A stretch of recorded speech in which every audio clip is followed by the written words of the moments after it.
Sa ibabaw guys, iniwan ko yung motor sa ibabaw. Yan, dagat yung ibaba guys. Magkuha ako ng sinukuang baging guys. Doon ako banda yung may sukal dyan sa ibaba. Yan, dagat yung baba guys. Yan ako nagsisisid dati. Yan, pag pupunta ko ng dagat, yan, dito ako dadaan. So mahirap na kasi dito guys, kasi pagpabalik mo, mahirap na. Napakatarik guys. Ito yung tuktok ito na bundok guys. Doon sa amin patag din ang likod nito. Tapos dito naman sa baba, dagat sa likod. Dito tayo guys, may kukunin tayong sinukuang baging. Dala pang hunting na rin guys, baka mayroong magandang gamit. Yan, pang sungkod na lagpasan. May nakita ko guys. Yan oh, lubid. Wow.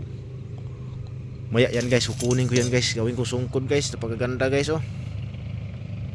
At napakatibay na klaseng kahoy. Yung bagtika na kahoy guys oh, pangtungkod. Pero unahin natin yung ano,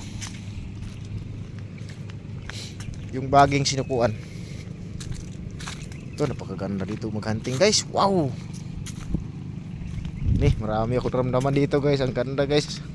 Ramdam ko mga gandang gamit dito guys. Sana dito yung takbo tayo, baka maabutan tayo ng oras. Wala ng oras guys. Kating na naman tayo sa video natin. Malayo pa pala yun. Maiksi lang yung oras natin guys. Dami, maganda guys. Videohan natin ulit guys mamaya. Nang mutya may matanda guys. Ito, nakita ko na. Buntag tay. Plingke? Oo. Sayang pasahero tada. Ilang balik ko ron. Ito guys, nakita ko na ito. Ito yung sinukuang baging, maliliit pa lang. Ito guys, may cross ito sa gitna. Kunin natin to kasi nakaharang sa daan guys. Yun.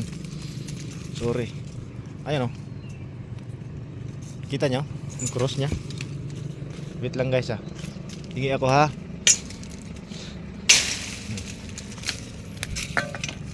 Ito na yun. Ito na yung cross nya. Baging na may cross. Yung dagat yung baba guys. Kita ba? Ayaw pa kita. Malabo yung camera. Yung dilawan no. Ayan, may cross yan sa gitna guys. Ano guys? Oh. Nablang tayo malalaki. Yung maliit kasi. Ano guys? 2 minutes na guys. Wait lang guys ha.